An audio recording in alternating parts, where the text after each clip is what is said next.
Traditional historians will say that the French Revolution started simply because of lack of food and economic problems, and while that's true, the evidence suggests the trouble was instigated and engineered by illuminated Freemasons.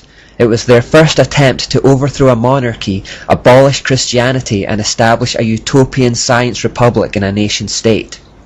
In 1784, Adam Weishaupt issued an order to a man called Maximilien Robespierre to start the French Revolution by sending a courier from Frankfurt to Paris.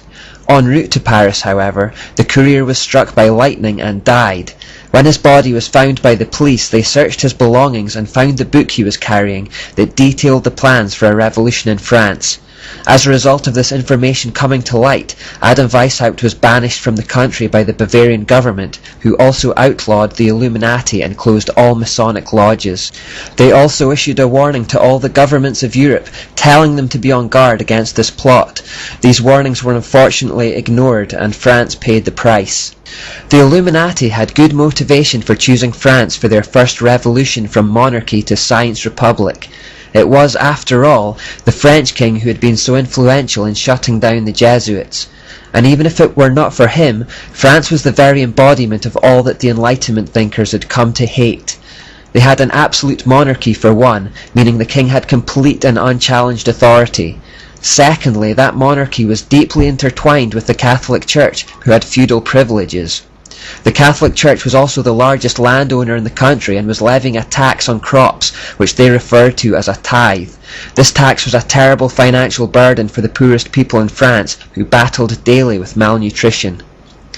In Essays on the French Revolution, Lord Acton writes, "The appalling thing in the French Revolution is not the tumult, but the design. Through all the fire and smoke we perceive the evidence of calculating organization. The managers remain studiously concealed and masked, but there is no doubt about their presence from the first." Albert Pike confirms in Morals and Dogma that it was Freemasons that aided in bringing about the French Revolution. The Masonic Lunar Society, which was the precursor to the British Royal Society, was intimately connected to the revolutionary movement in France. Freemason and Lunar Society member Benjamin Franklin acted as the shuttle diplomat between the French and English utopian idealists. The son of James Watt was accused of being a French agent by Edmund Burke in the British House of Commons because of his connections.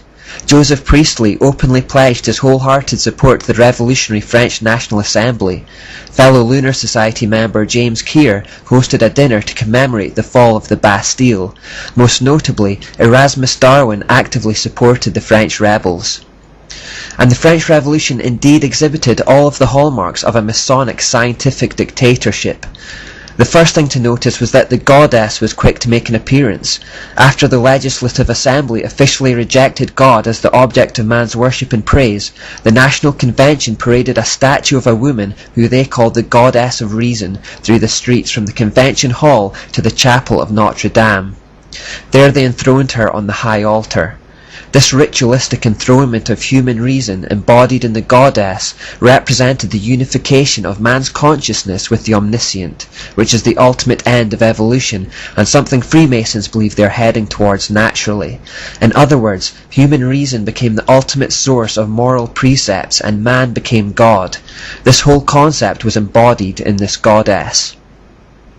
Also, a Malthusian depopulation campaign also began.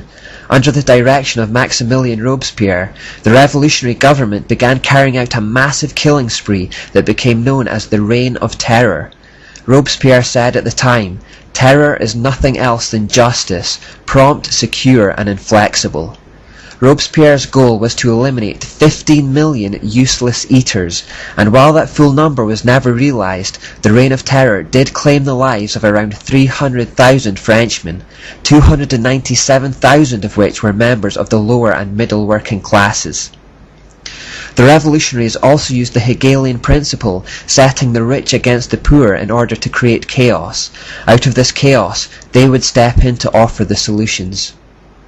Robespierre at this time headed an effectively dictatorial committee that quickly established pieces of legislation that would authorize or legalize their killing spree. A bit like Muhammad calling down words from Allah that would suddenly allow him to rape captured women.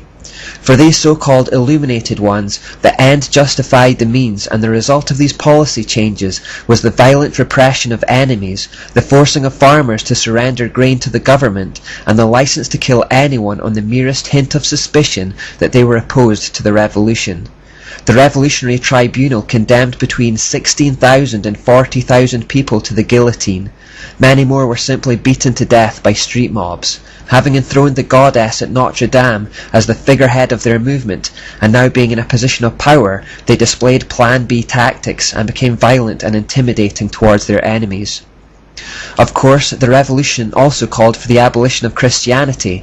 It started with a war on Catholicism, but quickly extended to real Christianity, as people continued to see no distinction between the two. Clergy were deported and condemned to death, churches were closed and replaced with civic cults, religious monuments were destroyed, public and private worship was outlawed, as was religious education. Priests were told to renounce their vows. This led to the war in the Vendée, which many historians believe was the first modern genocide. A law passed on 21st of October 1793 meant all suspected priests and people who harboured them were liable to death on sight. The Babylonian goddess idol presided over all of this from her throne at Notre Dame. The French Revolution was the first time the world has seen an ideology that dared to challenge the old power structures, and it sent shockwaves around the world. As a result, the ideology of the French Revolution laid the foundations for subsequent ideologies such as socialism, communism and fascism. Early communist leaders such as Karl Marx and Friedrich Engels frequently and extensively referred to the French Revolution, hoping to find important lessons for building and governing communities. At the core of all these communist regimes was the desire to completely suppress and eliminate worship of God, and many of the worst atrocities in human history resulted from such ideologies. Ideologies which we trace through the Enlightenment to Plato, then back into the Kabbalah version of the Mysteries, and finally back to their source in Satanic Babylon.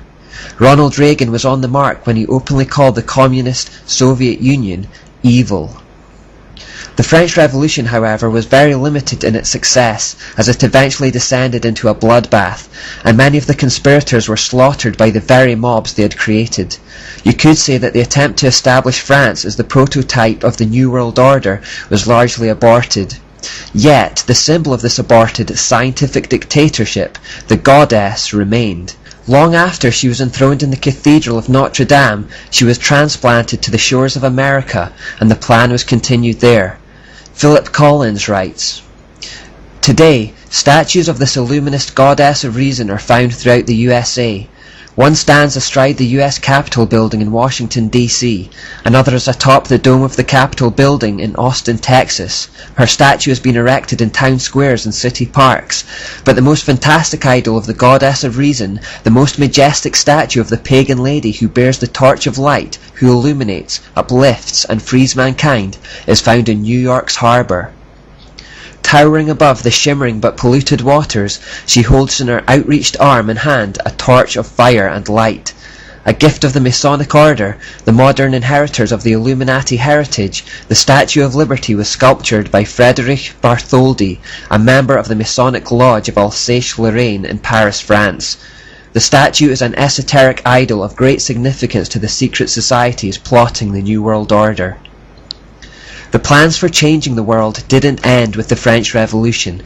They merely changed venues.